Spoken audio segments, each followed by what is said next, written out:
Silakan silakan. Ya. Oke, timer saya Terkait jalankan. tadi ya, Oke. ini perlu diluruskan tentang Pak Umar tadi yang menjelaskan tentang ayat Al-Quran ini.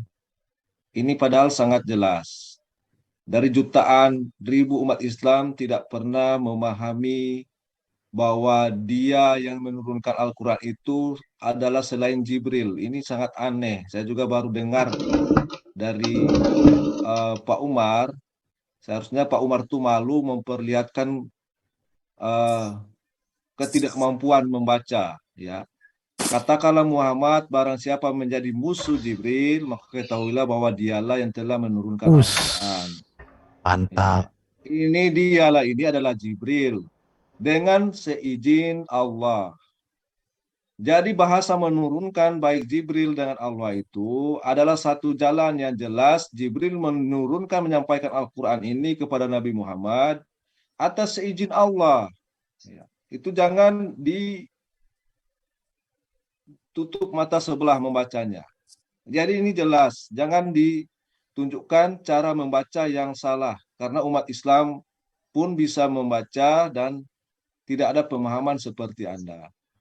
Ya, di ayat lain dikatakan, ya seperti yang disampaikan sejak awal, tapi Bang Justin ini masuk terlambat sehingga tidak sempat mengikuti statement tadi, bahwa di antara nama-nama malaikat Jibril itu juga disebutkan seperti di surat An-Nahl 102 adalah Ruhul Kudus.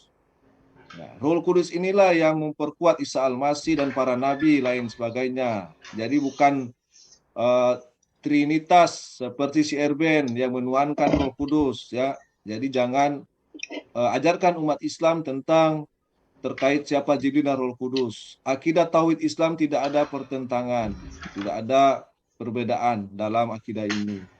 Kemudian jelas ya bahwa menurunkan Al-Quran adalah Jibril di hadis ini. Dibaca, lihat Pak Umar. Enggak usah diulang-ulang Itu sudah Bang Iwan. jelas. Itu sudah dijelaskan tadi, enggak usah diulang-ulang lagi. Yang lain sudah bisa menilai Ya. juga.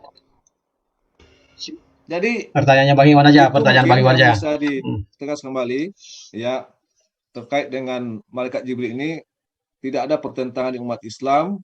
Yang kami hadir di sini tentu tinggal menjelaskan, memberikan arahan dan pengajaran kepada teman-teman Kristen yang belum paham tentang siapa Roh Kudus. Ada yang menganggap Tuhan, apalagi tadi Bang Erben menjelaskan bahwa Roh Kudus adalah memberikan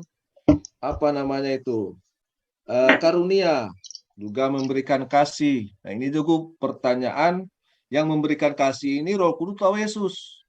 Rupanya Roh Kudus sudah lebih hebat dari Yesus. Dari pernyataan Bang Erben yang dipaparkan di PowerPoint tadi.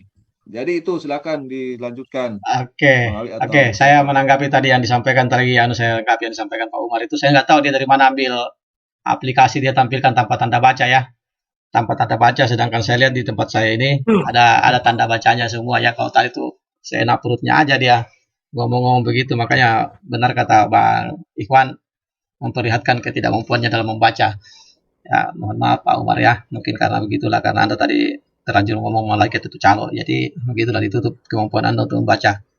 Sepanjang tadi kita ini belum ada menjawab pertanyaan pertanyaan yang saya ajukan. Tadi Pak Erben cuma mengatakan, kan begini Pak Erben, tadi kan Anda bilang Roh Kudus tidak bisa dilihat, terus Anda bilang lagi seperti burung merpati, itu kan berarti dilihat, ada yang melihat. Kalau bisa digambarkan seperti burung merpati itu ada yang melihat. Bagaimana? Anda mau cabut kata-kata kembali nggak apa-apa juga, biasa aja, itu manusia salah. Tapi jangan sampai Anda mempertahankan kesalahan Anda hanya untuk membela sesuatu yang mitos, ya kan? Kalau bukan mitos, itu Roh Kudus dalam keimanan Anda, buktikan itu Roh Allah loh, itu yang merasuki kalian semua. Oneness kah, Trinitas kah? Kamu nggak bisa baca, Wi. Trinitas kah, apakah namanya itu Triteos kah? Itu semua dirasuki Roh Kudus loh. Roh Allah yang merasuki mereka itu. Kenapa beda-beda Allahnya yang memberikan jalan? Mitos bro, ini memang mengguncang ini Anda ini kalau dibahas Roh Kudus ini nggak bisa dijelaskan itu. silakan kalian saling menghujat Roh Kudus kalau ketika saling menyalahkan Roh Kudus masing-masing. Yang ketiga saya mau pertegas di Wahyu 5 ayat 3 kalau tidak salah ya. Coba dibuka ya, siapa yang bisa share screen. Jelaskan itu roh apa itu. Di Wahyu 5 ayat 7. Nah, situ ada roh, 7 roh kalau nggak salah ya.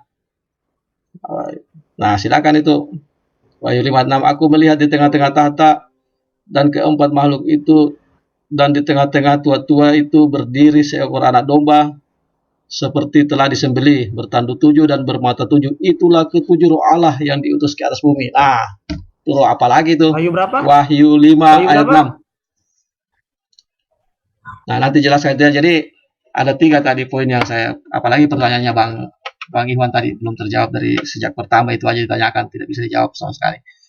Nah, yang pertama, tolong diingat-ingat itu, tolong moderator ingatkan pertanyaan saya itu. Nah, bantai itu mitos Roh Kudus yang saya wacanakan tadi. Pak Erben, tarik kembali kata-katanya Pak Erben. Tidak apa-apa, biasa aja itu manusia salah.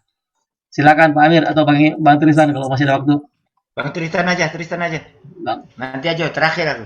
Silakan 1,5 Oh, menit. Bang Tristan ada 1,5 menit. Tolong dibuka mic-nya Bang Tristan.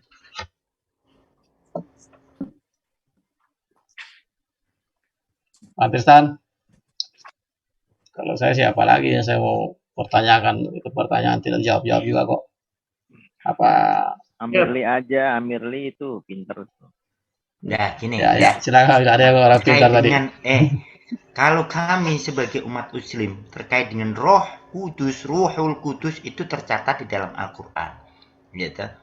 Makanya di sini disebutkan segala puji bagi Allah, pencipta langit dan bumi, yang menjadikan malaikat sebagai utusan-utusan untuk mengurus sebagai macam urusan, yang mempunyai sayap masing-masing, ada yang 2, 3, 4. Allah menambahkan orang pada penciptanya apa yang dikehendakinya. Sesungguhnya Allah Maha Kuasa atas segala sesuatu. Jadi di sini jelas bahwa Allah memerintahkan para malaikatnya, termasuk siapa? Malaikat Jibril, untuk apa? Menyampaikan wahyu. Maka di situ malaikat Jibril itu disebut dengan Ruhul Kudus. Sebagai apa? Sebagai penyampai wahyu kepada para nabi, termasuk Nabi Isa alaihissalam. Karena apa? Beliau dikuatkan dengan Ruhul Kudus, yaitu didampingi terus oleh malaikat. Untuk apa? Untuk menyampaikan wahyu. Bukan Yesus itu sebagai Tuhan, bukan. Karena dia mendapatkan wahyu. Segala firman yang telah kuterima, telah kusampaikan kepada mereka. Tapi dia mendapatkan firman. Dari mana? Dari malaikat juga, bro. Karena dia didampingi oleh malaikat. Jangan kau gabul-gabulkan dengan ayatmu sendiri. Terkait dengan siapa yang mendampingi Isa alaihissalam. Dikuatkan dengan Ruhul Kudus, yaitu sebagai apa? Pendamping Isa alaihissalam untuk apa? Menyampaikan wahyu kepada siapa? Kepada umat manusia, yaitu Bani Israel. Ya, Bani Israel ini Rasulullah ilaikum. Gitu bro, narasi itu jelas. Konstan. Tetap. Malaikat Jibril ya malaikat Jibril. Jangan disamakan malaikat Jibril atau Rohul Kudus. Di rohnya, di situ dinamakan Tuhan itu sendiri. Sedangkan Tuhan bisa memerintahkan para malaikatnya untuk menyampaikan wahyu. Itu bro. Jadi kalau di Al-Quran jelas, dalam Islam jelas, enggak perselisihan antara Rohul Kudus di dalam Al-Quran. Enggak ada. Oke, waktunya. Oke, siap. Silakan dari pihak Kristen narasumber inti dulu. Bentar Pak Pres, dari narasumber inti ada yang mau nanggepin? Ya, gue mau nanggepin dulu dong. Enggak, bukan. Silakan. Narasumber inti dulu. Ade, Justin, Arben. Ya, silakan. Oh, yaudah. Malah gue ngomong dulu nanti. Aladin dulu Pak, Aladin duluan soalnya. Udah, gue mau share screen dulu deh. Aladin dulu Pak Pres. Jibril Ya, itu nggak kan apa-apa. Oke, sorry gue lupa angkat tangan. Iya. Mereka kan bilang Jibril itu Roh Kudus nih. Gue kasih Mustad Ahmad 2812. Baca gak? Ibnu Abbas dia berkata Nabi SAW meminta kepada Roh Kudus agar dia melihat dalam wujud aslinya. Maka dia mengatakan, memohonlah kepada Tuhan, maka beliau akan pun memohon kepada Tuhannya. Lalu muncullah warna hitam dari arah timur, kemudian naik menyebar. Ketika Nabi melihatnya, beliau pingsan. Lalu Roh Kudus menghampiri dan membangkitkan, mengusap ludahnya pada bagian kedua rahangnya. Sejak kapan yang namanya kudus itu bikin orang pingsan? Gak ada nabi-nabi yang ketemu Roh Kudus itu pingsan, gak ada. Cuman Roh Kudus di Islam doang bisa pingsanin orang. Udah, itu aja dulu. Oke, Pak Pras, silakan. Ya, gini, Roh Kudus di dalam Alkitab diberikan kepada orang percaya itu untuk apa sih? Apakah dia suruh jadi loudspeaker-nya Allah, ngomong, "Hoi, Bobby, Tritunggal tuh begini ya," gitu. Apakah begitu di dalam Alkitab? Tidak, karena manusia di dalam Alkitab itu diajar untuk hidup oleh iman. Roh Kudus itu sebagai meterai di dalam diri orang percaya, memberikan perasaan yang sangat halus untuk pelatih orang hidup beribadah kepada Tuhan dan memperhatikan pergerakan batin, memperhatikan pikirannya, memperhatikan segala sesuatu yang timbul di dalam dirinya, mengenal diri, dan melalui itu baca Alkitab ada pengenalan akan Allah. Roh Kudus itu bukan berbicara, "Hey, Justin, salah itu Justin." Nah, itu bukan seperti itu ya. Jadi jangan dipikir Roh Kudus ada di dalam orang Kristen itu sebagai apa namanya, satu loudspeaker besar dari Allah yang ngomong seperti itu. Makanya mereka beda, nggak apa-apa. Tetapi dalam beda itu kita lihat, kadang-kadang kita bentrok, kemudian tidak bisa damai lagi. Kenapa? Karena begitu kita benci terhadap orang, Roh Kudus menyuruh kita mengampuni. Di mana? Apakah ngomong, Pras, lu harus ngampunin? Gitu. Enggak. Di dalam itu kita merasa tahu gitu, Tuhan tidak menghendaki, Tuhan suruh kita ngampunin, begitu kita dosa nggak tembus. Makanya Roh Kudus itu bisa didukakan gitu di dalam Alkitab ya, dan diberikan sebagai apa? Jaminan gitu ya, jaminan keselamatan kita, dan kita tahu ada pergerakan Tuhan, tapi bukan menggantikan seluruh kehidupan kita sehingga disetir seperti satu suara di loudspeaker di dalam pikiran. Dan makanya ada perbedaan ya, itu biasa. Kadang-kadang karena mereka juga tidak hidup menurut roh dan mengerti dengan benar gitu ya. Jadi itu satu. Kedua, saya mau tanya ya, di dalam kitab kan itu saya baca-baca bahasa aslinya, saya kan nggak ngerti nih. Saya ngelihat kok kalian mengatakan di mana tuh namanya 16 ayat 102 ya. Kata Al-Qur'annya itu di mana kok, di dalam Arabnya kok saya nggak kelihatan. Kemudian menurunkan dalam hatimu yang di dalam Al-Baqarah 97. Qur'annya, kata Qur'annya ada di mana? Kok bisa ada dalam kurung berapa, Pak Pras? di bawahnya ada kurung. Ya tadi yang dibuka sama dia itu Al-Baqarah 97. Kata Al-Qur'annya ada di mana? Kemudian dalam 16 ayat 102 kata Al-Qur'annya juga ada di mana? Gitu ya. Dua itu ya. Silakan. Udah. Saya cuma jawab itu aja, Bro. Yang lain terima kasih teman-teman. Silakan Umar langsung. Umar Bakri. Umar. Oh, unmute. Sorry, maaf. Baik. Terima kasih buat kesempatannya.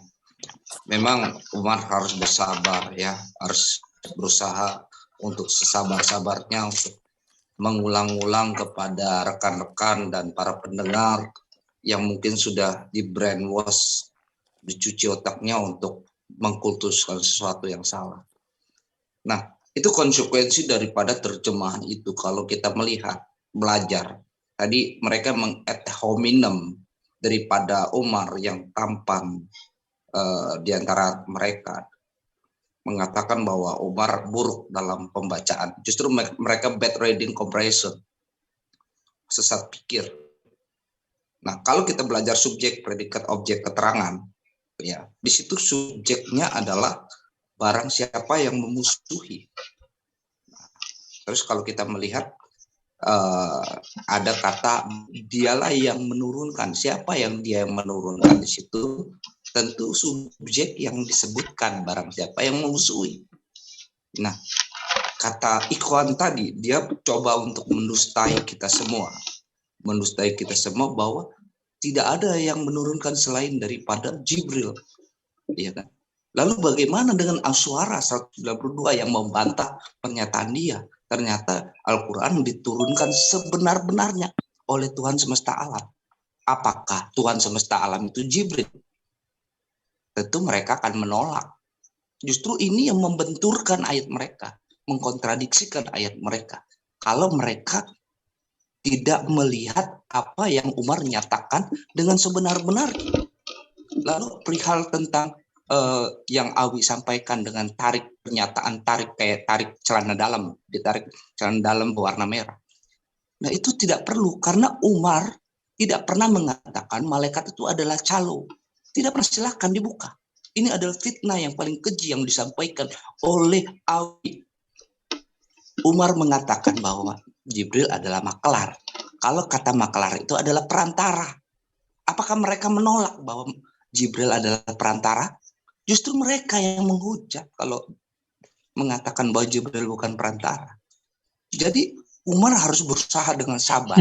Karena Umar tahu bahwa Awi itu menunjukkan bahwa dia mewakili Islam sedunia. Kelakuan Awi yang suka fitnah itu, ya itulah. Ya, selama ini dia nyerocos gini-gini. Ya, itu nggak benar. Siap. Yuk, silakan langsung pihak Muslim tanggapi. Oke ya, saya duluan meskipun tidak menjawab tadi. Mungkin makanya saya bilang ini Pak Umar ini kayaknya tidak menyimak ketika kita berbicara ya. Tadi yang saya maksud itu Leerben itu pernyataannya yang mengatakan katanya Roh Kudus tidak bisa dilihat. Tapi ternyata seperti burung merpati. Roh Allah melayang-layang seperti burung merpati. Itu kan berarti bisa dilihat. Yang saya maksud itu tarik pernyataannya. Kalau Pak Umar yang di maklar dalam umumnya bahasa Indonesia itu apa? Orang Indonesia menyebutnya apa itu? Itu aja ya. Saya tidak mau berpanjang di situ. Terserah Pak Umar aja. Yang kedua mengenai tata cara membaca. Ini saya tidak tahu tadi Pak Umar menampilkan share screen itu dari mana? Linknya. Dia tidak tanda baca di situ. Selalu dia memahami lah seperti itu ya. Nggak apa-apa lah kalau pemahaman dangkal Anda seperti itu ya, nggak masalah juga. Nah, di sini tadi dia mengatakan kan bahwa di surah Asy-Syura di situ jelas memang dalam begini dalam keimanan Islam Pak Umar ya. Jadi jangan Anda coba memaksakan ajaran dewa-dewa, konsep dewa-dewa yang Tuhan tiga itu masuk ke dalam Islam. Islam tidak ada mengenal gitu. Jadi katakanlah Muhammad surah Asy-Syura tadi yang mengatakan Allah menurunkan Al-Qur'an, itu benar. Kalau di surah An-Nahl dikatakan Roh Kudus menurunkan Al-Qur'an dari Tuhanmu. Nah, memang dalam pewahyuan firman Allah ini, bahwa firman Allah itu Al-Quran disampaikan kepada Nabi Muhammad melalui malaikat Jibril. Jadi diturunkan ke malaikat Jibril, lalu malaikat Jibril yang menyampaikan kepada Rasulullah Muhammad SAW. Di situ saya rasa kalau Pak Umar ini benar-benar sabar sesuai dengan bahasanya cerdas itu ya bisa mengerti lah di situ. Jangan dipotong-potong ayatnya. Makanya kalau dibaca jangan dipotong-potong, jangan diambil dengan seenak perutnya dan kepentingannya saja. Kalau kami nggak apa-apa satu ayat Anda bawakan, tapi harus penuh. Kalau di Anda kan tidak boleh membawakan satu ayat, satu perikop langsung. Itu harus dirasuki Roh Kudus dulu baru bisa memahami. Nah, sebenarnya Pak Pras, saya tidak menyatakan, saya tidak bertanya seperti itu Pak Pras. Yang saya tanyakan, Roh Allah yang merasuki kalian itu orang Kristen, yang katanya pengikut Kristus, meskipun Yesus tidak pernah mengenal kata Kristen dan tidak pernah mengajarkan Kristen kan, karena Yesus saja beragama Yahudi toh. Nah, sedangkan kalian kan beda. Tidak pernah, apakah itu beda rohnya itu, roh Allah mereka itu? Masa Allah mengajarkan yang beda-beda, satu oneness, satu triteos, bahkan ada lagi juga SSI juga itu kan mengaku Kristen juga, mengaku diurapi Roh Kudus juga, beda lagi. Itu roh Allah bagaimana itu kok beda-beda? Seharusnya kalian itu tidak perlu baca kitab karena kalian kan dirasuki roh Allah, Allah langsung yang membimbing. Allah, kalian aja langsung menulis kitab sendiri, Allah kok yang membimbing, ya kan? Terus apa lagi tadi pertanyaan saya tidak jawab itu mengenai Wahyu 5 ayat 6 itu roh apa itu? 7 itu Roh Kudus juga atau roh Allah itu? Banyak betul ini Allahnya ini kan. Kalau itu semua Allah adalah roh, ya 7 itu Allahnya itu. Karena kan mengatakan Allah adalah roh. Nah 7 roh itu bagaimana itu? sensitif ini kawan memang ya membahas masalah Roh Kudus di kalian karena berat Anda menjelaskan ini, berat. Terlalu banyak roh dalam keimanan Anda masalahnya. Dan Allah itu adalah roh, 7 roh. Nah, itu silakan telan mentah-mentah itu konsisten itu, makanya silakan Bang Iwan. Baik, ya saya ingin menanggapi tadi sudah jawab Pak Awi ya, cara membacanya Pak Umar itu. Kalau anak saya belum tidur, nanti anak saya bisa menjelaskan itu sama Pak Umar. Tapi saya lebih fokus pada pertanyaan saya yang belum terjawab sampai sekarang. Lukas 22. Tolong buka matanya Pak Umar. Kalau kacamatanya tidak ada, dipakai dulu. Maka seorang malaikat dari langit menampakkan diri kepadanya, Yesus, untuk memberi kekuatan kepadanya. Ini pertanyaannya, kenapa Yesus dikuatkan oleh malaikat? Dan malaikat siapa yang menguatkan ini ya? Apakah malaikat Jibril yang kami sebut Roh Kudus atau siapa? Tolong tuntaskan ini. Ya, umat Islam ini sedang mengajarkan kebenaran pada kalian. Sebagaimana di firman Allah Subhanahu wa taala Al-Baqarah 253, Rasul itu telah kami lebihkan sebagian mereka dan sebagian yang lain, bla bla seterusnya, dan kami beri Isa putra Maryam beberapa mukjizat dan kami perkuat dia dengan Roh Kudus, malaikat Jibril. Jadi tolong dijawab Lukas 22 ini, kenapa Isa Yesus dikuatkan oleh malaikat? Apakah ini Jibril atau siapa? Tolong dijelaskan, karena kami butuh jawaban. Kemudian siapakah roh yang membawa Yesus di dalam Matius 41 ini? Yesus dibawa oleh roh ke padang gurun, dicobai oleh iblis di sana. Dan setelah Yesus mampu bertahan dalam imannya kepada Allah, maka Yesus pun didatangi malaikat-malaikat menaiki Yesus. Ya, tolong dijawabkan. Fokus Pak Umar ya, fokus, jangan menghayal. Terima kasih. Silakan kalau masih ada waktu Pak Amir. Saya tidak ada lagi pertanyaan, itu aja pertanyaan saya. Silakan 1 menit. Nggak dijawab-jawab itu ya. 1 menit 10 Saya nggak detik. kemana-mana. Silakan 1 menit 10 detik. Silakan Pak Amir. Oke.